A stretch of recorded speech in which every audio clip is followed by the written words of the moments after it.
Got my eyes straight ahead, got my head in the game. With the red light on, I'm just waiting for the change. Keep my head down low. Okay, I'm going to read this story out. There's two articles I want to get through.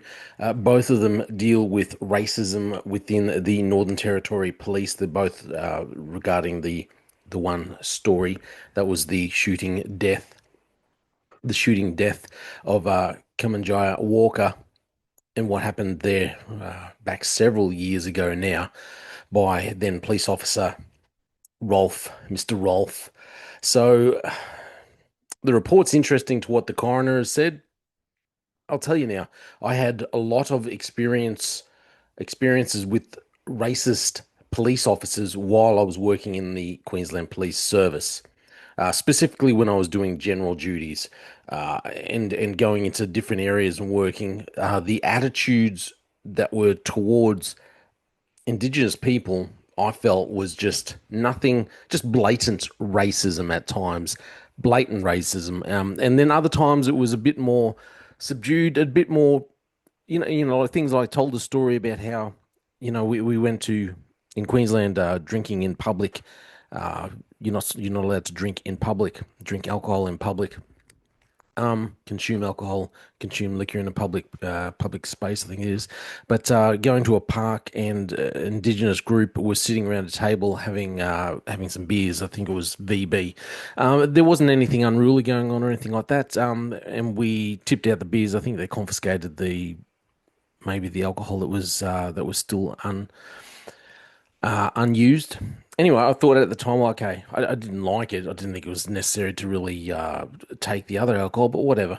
That was the law. That was part of the law. The issue it really irked me was I can't remember if it was the same day or the next day, going out with the same police officer, and when there was a group of Caucasian people sitting in the park, drinking alcohol, consuming alcohol. Then there was nothing said. We went up and spoke to the people. I just let it go because I thought, oh yeah, she's going to go and talk and say, hey, you're not allowed to drink alcohol in public like this. But didn't say a word, not a word. Uh, and I thought later on when we walked away, I questioned her about it. And I can't remember the excuses that she came up with. I think it was just long lines of, well, there was nothing going on. There's nothing unruly kind of happening. So it was all good. I'm like, well, there was nothing unruly when you tipped out the alcohol with the Indigenous people either, but it was just you felt the need to do it. And this kind of attitude, I saw it consistently working in a larger station within Queensland Police Service up. There was heaps of other things a lot worse than that. There was just something I thought was pretty blatant. And she, the officer, she didn't feel like she was being uh, picking on people or being racist or anything like that. That was just necessary for the job, she felt. But I thought it was discrimination. So we didn't agree. Anyway, let's look at this story because the coroner makes a few good points about the attitude, and it's an ongoing attitude. It's an ongoing issue within Northern Territory. So it says the Northern Territory police officer who shot and killed teenager Kumanjayi Walker was racist and worked for an organisation, as in the Northern Territory Police, with the hallmarks of the same attitude. A coronial inquest has found Coroner Elizabeth Armitage handed down her findings into the teenager's death on Monday it was almost 6 years after he was shot by Zachary Rolfe, and concluded that the police officer's racist attitude could have contributed to the incident. She described the death as avoidable. This is the part I think is the most telling, because this is the same thing I've seen, in my opinion, with several shootings that's happened with the Queensland police over the last couple of years. It says this was a case of officer-induced jeopardy, where officers needlessly put themselves in danger, making themselves and others vulnerable, and creating a situation that justifies the use of deadly force. I think we've seen the same thing happening in Queensland over the last couple of years. We've got inexperienced officers who've run into situations. They have created the vulnerable situation. They've placed themselves, they've induced jeopardy, as the coroner said, they've placed themselves in danger, and therefore it justifies the use, pulling out your Glock. So Walker died after being shot 3 times at close range by Rolfe during a botched arrest at a home in the NT community in November 2019. He was wielding a pair of scissors. The 19-year-old was resisting being handcuffed by officers and at one stage stabbed the constable in the neck. Armitage found there was evidence of systemic racism within the police force and was unable to rule out the attitude playing a part in Walker's death. Having considered all the evidence, including Mr. Rolfe's explanations and justifications, I found that Mr. Rolfe was racist and that he worked in and was beneficiary of an organisation with hallmarks of institutional racism. Now, obviously, yeah, he was armed, he had the scissors, and he stabbed the constable in the neck. So once you're going and doing that, the issue is what the coroner is saying, that the officer placed himself in the dangerous situation. And then there's a scuffle ensues, and then he's retaliating. Now he shouldn't have done it, as in Walker shouldn't have done it. He shouldn't have been fighting back and all these things. But as a police officer, you're responsible. You need to take responsibility for placing yourself in harm's way and for escalating situations when you can, instead of de-escalating when you can. I want to go to the next article. Acting NT Police Commissioner acknowledges racism within force following the coronial findings. So this is him here. So in short, the NT Acting Police Commissioner Martin Dole has acknowledged a confronting history of racism within the force's ranks, insisting what was tolerated in the past will no longer be acceptable. So he has conceded that all forms of racism have existed within the force throughout its history, calling it a confronting truth that we must face following the release of findings from the inquest into Walker's death.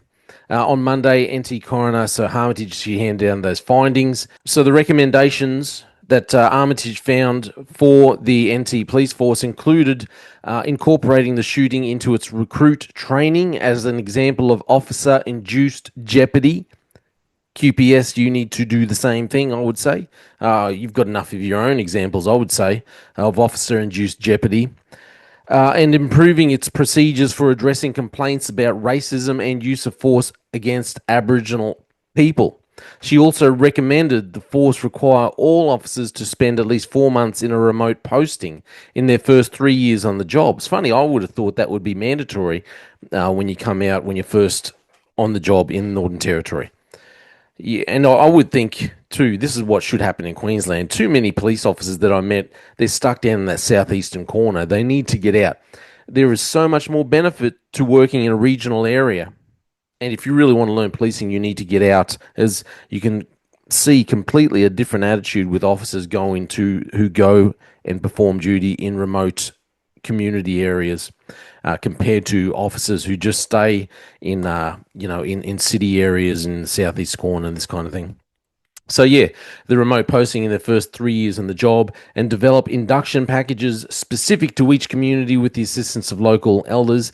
Acting Commissioner Dole on Tuesday fronted the media for the first time since the findings. He said police acknowledge coroner's findings that all forms of racism have existed. What was tolerated in the past will no longer be acceptable. And then they go on to give the usual key words that everyone wants to hear. We're committed to stamping out racism in all forms, making this a safer, fairer organisation for everyone. Our response will take time because it must be meaningful and enduring. The Force's Cultural Reform Command Director Leanne Little said the coroner's findings, which included racist attitudes, deeply confronting, but were not new to many Aboriginal people. She said there's still a long way to go. She had seen meaningful change occur across the organisation during the past 12 months, and the Force was now on the right path and developing a dedicated anti-racism strategy, which is now in its final stages. We're working. Here, all the phrases that everyone wants to hear to make everyone feel good. We are working to rebuild trust, not through words alone, but through sustained partnerships, presence, and culturally informed community policing. The past cannot be undone, but the future is ours to shape. You can see the ads right now. It practically writes itself. Like I said, I saw and heard and experienced lots of racism, racist attitudes while I was in the Queensland Police Service. I know of police officers who have, I know one specifically who not long ago resigned from the job and complained about the racism within the job. Mate. And I don't know. I don't know. The problem is, it's not just the problem is that junior officers come in and they learn it really quickly. They see it. They see it. They see it and they hear it. They see it in the attitudes and they hear it spoken by senior officers. So it's all okay. It's easy to justify. In regards to this induced jeopardy, this happens way too often in all of our police precincts, police jurisdictions around Australia, way too often. Police really need to. I think this might have been how Victoria Police was able to lower their numbers, as in with police shooting civilians. They were able to lower their numbers because they had to look at how police were putting themselves in danger and escalating situations. Queensland Police Service, you need to flip and take your blinkers off and look at things properly. You've got far too many police officers that shouldn't be in the job in the first place. Police officers that can't handle the pressures, and police officers who rush in and escalate situations and make things far worse than they should. You need to acknowledge that this is a problem and deal with it before we end up with more shootings and before it ends up costing you more money where there's something that you cannot justify. Because it's always just, oh, got a knife, got a pair of scissors in the hand, got something there, and you sit there going, yeah, but you probably didn't need to get out of the car and make things worse at that time. Someone's standing there and they're the only one on the street, or they're locked in a room and you go and push your way into the room anyway. One day it's going to come out and you're going to end up paying through the nose because of your ignorance and arrogance. Queensland Police leadership. Hey, that's all just my opinion. If we don't have change, we're just going to continue to see more deaths via police hands and more officer-induced jeopardy. Police putting themselves in danger and then justifying their excessive use of force. That's just my opinion. Let me know what you think. Just my opinion. I'm j-fallon. Thanks for listening. And say it isn't real. And please don't go away.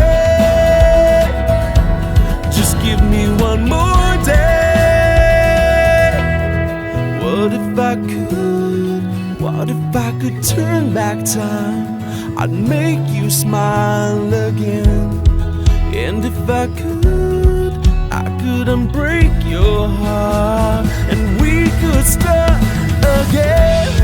What if I could? What if I could turn back time?